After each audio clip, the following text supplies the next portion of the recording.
Hello, it is Mac here, and today I'm going to be doing a review on the Cunning Stunts Special Vehicle Circuit DLC for GTA Online. So this was a DLC that came out last week in GTA Online, and it essentially added in these new special vehicle stunt races for 3 of the import-export special vehicles, those being the Rocket Voltic, the Ruiner 2000, and the Blazer Aqua. And all of them have their own special abilities, so like with the Rocket Voltic, of course, you have your rocket boost that you can activate every couple seconds, and it will give you a burst of speed, which is quite nice. You also have the Blazer Aqua, which you can go on water with that thing, and most of the races incorporate the water with that. And then you also have the Ruiner 2000, which does not have missiles, but still has its parachuting and jumping capabilities. But then other than these races, there wasn't much other new content for this DLC. Essentially, there was one new supercar, which is the Progen GP1, which we'll talk about soon. But that was about it, at least on release. Now, there are 3 unreleased vehicles in GTA 5 that are in the game files right now. I'm not going to spoil them if you don't know the information. If you want to know, exactly what those vehicles look like and all that, they are out there on the internet. There's pictures of them, gameplay of them, I'm sure.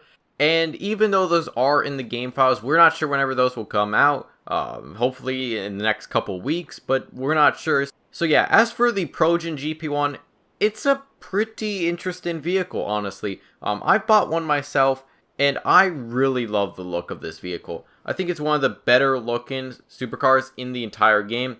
It also has some of the best customization for a non-Benny supercar. Actually, probably the most customization of a non-Benny supercar. I actually kind of wish it was a Benny's vehicle, because I feel like they could have done even more. Like, I would have liked to have seen a few more options in certain areas. Like, I feel like there could have been more rear bumpers, and there are some certain items and things I would like to have seen.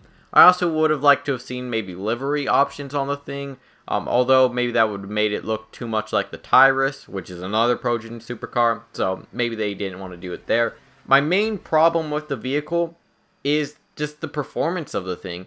While it's not a terrible performance, it's not great. You can still win races in the thing, but if you want to be at the top of the game and you want to have the best of the best vehicles, you're probably not going to want to buy the Progen GP1. Sure, it only costs $1.2 million, but still, you can get better supercars for around that same price point, as well as even cheaper. So you could buy like a Zentorno, an Entity. All those are better or on the pace of this vehicle. So there's not much point in buying the thing unless you love the looks of it or you love the customization.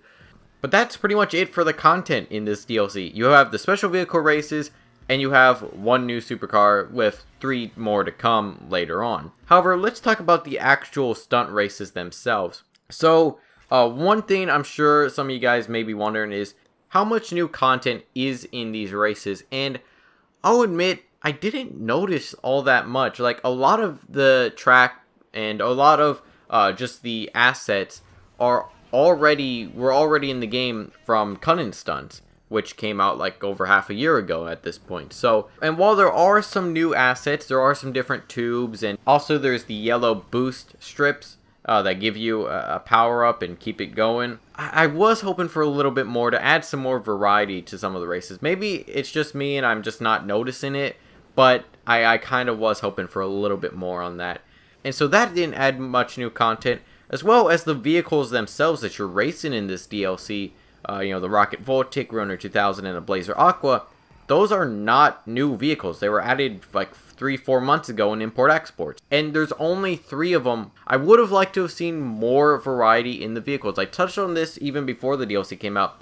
And my main problem with this DLC is the longevity, because you can only use 3 vehicles in these races. And each race is locked to a certain vehicle, so everybody's using the same vehicle pretty much. And while that's not to say that the races aren't fun, they really are. For the first couple hours of playing them, you're going to probably have a good time. If you enjoy races in GTA Online, or you just like these crazy vehicles with crazy power-ups and stuff like that, you're going to have a lot of fun with this DLC until that sort of wears off. The fact that there's only 3 vehicles means that there's only 3 different styles of play in these races. If you compare that to Cunning Stunts, where, you have many different classes: supercars, sports cars, muscle cars, compacts, motorbike, all these different classes, and you just compare that to even regular races with coupes and sedans and all those. You have so much variety in vehicles, and not just vehicle classes, but the vehicles themselves. How many supercars in the game? Like 30, 40 maybe? How many sports cars are in the game? Probably another 30, 40 sports cars in the game. Bikes as well is probably in the 40s, 50s-ish. So there's so much variety in the vehicles you can choose. Now, sure, not every one of them is amazing. Sure, if you are going to be doing a supercar race, you're most likely not going to want to pick something like a Bullet or a Voltic. However, they're still there. And if you want to have a challenge, you can use one of those vehicles against people that are using Tempestas and RE7Bs and T20s and all these other super high-end supercars. And it works very well in those races because different races have different playstyles. Let's say you're doing one race and it's a supercar race and it has very long straights, very few turns, very long straights, and you want to maximize your top speed. Well, you're not really going to want to pick something like a Voltic or something that doesn't have great top speed. You're going to pick something like, the Banshee 900R or the 811, maybe even the Nero or the Adder. You're going to want to pick one of those vehicles.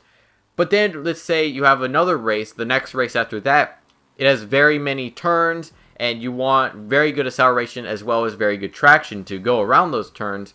Well, you're probably going to want to pick something like a T20 or an Osiris or, Tempesta or RE7B, all these other vehicles that can go around corners quite well. There's many different playstyles in the game. Let's say you want to pick between the Hakuchu Drag and the regular Hakuchu. Now, the regular Hakuchu has a better top speed, but if you're not playing a race that can take advantage of that, then you're probably just going to want to go with the Hakuchu Drag instead.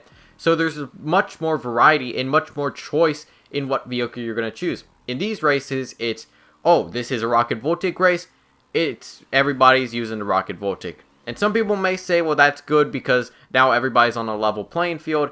And while I would kind of agree with that, I feel like it kind of turns more into a stalemate at times as well.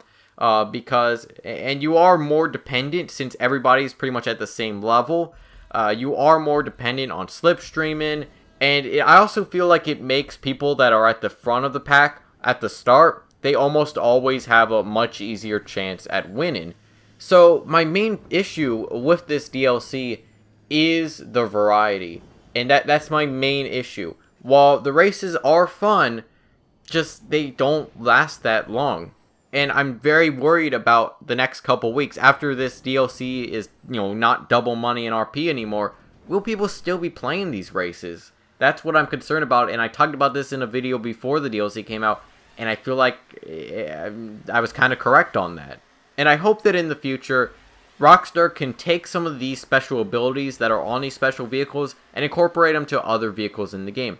Imagine having other sports cars and supercars in the game have the Rocket Voltic jet engine on the back. Imagine that. Sure, there may be some issues, but just take the same jet engine and just paste it on another supercar. That doesn't seem like it'd be that difficult. And just imagine driving around with like a Masacro or an Adder or, a Bullet GT or really any sports cars or supercars that are on that same level and the same pace as the Voltic.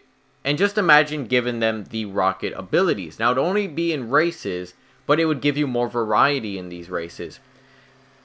And they could even have, different, jet engine abilities. So, like, let's say you have an Adder and that has a jet engine on it.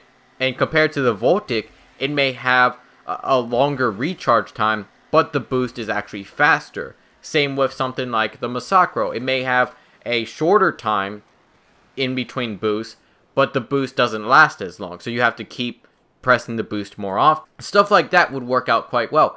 Why can't we have motorbikes like the Chimera or, even the Hakuchu Dragon, the Shotaro could probably work as well. Give these vehicles the water capabilities. Sure, they may have to make a few changes to them because I'm not sure if the Shotaro and the Hakuchu Drag would be on the same level as the Blazer Aqua because they're probably much faster. But still, give them certain advantages. Let's say the Shotaro, it takes longer to transform into the water vehicle, so you have to be earlier in actually transforming into that. Same with, why can't we have muscle cars, and maybe even like coupes and sedans would probably work as well, with the Ruiner 2000 parachuting and jumping capabilities. Imagine driving around with like a Phoenix, or let's say the Dominator, or the Blade, or really any other muscle cars in the game, and imagine them having parachutes. Sure, there may be some issues here and there, but I feel like that would add so much more variety to this DLC. And really, it wouldn't take that long, in my opinion, because you're just reusing the assets already in the game. I think that would be the best case scenario so far. They don't have to really come up with new ideas for special vehicles, although I would like to see that as well in future DLCs. Take current vehicles that are in the same classes or similar classes to the special vehicles already in the game, and give them the special vehicle abilities so that we have more variety in the races. However, before I end off this video, I do want to say that one thing that's good about this DLC is that it was almost entirely free. Sure, the Progen GP1 cost $1.2 million, but really that's not much money in the game anymore. You can get that relatively fast, and really the vehicle isn't even that necessary. It's not one of the best supercars in the game, so it's not something you have to go out and buy. If you want to, you can. Same with the special vehicles. Sure, if you do buy some of them, then you may get a slight advantage because you can customize them and put engine modifications and all that. But personally, I can do just fine in races, and I don't even own any of the special vehicles in the game. I feel like they're a waste of money, even with the races and stuff. So, this DLC is one of the few entirely free DLCs, or at least free if you want to enjoy the main course content in this DLC. If you compare that to like Finance and Felony, or Import-Export, or Bikers, if you didn't buy the CEO office, or if you didn't buy, the Biker Clubhouse, your enjoyment of the DLC is probably going to be much more lackluster because you just couldn't buy the content. And I will kind of commend Rockstar on this because this feels like a fun DLC. It doesn't feel like it was super cash grabby. Maybe it wasn't the best DLC out there, sure, but there is an argument to be said that it was almost an entirely free DLC because it didn't cost much in-game money. But anyways, for my thoughts on this comments, what are your thoughts on the special vehicle races in GT Online? What are your thoughts on the Progen GP1? And would you like to see any new changes to the special vehicle races in GT Online, like what I proposed, or maybe some other additions? Let me know your thoughts in the comments. Hope you enjoy. Feedback is always appreciated. I'll see you guys in the next video.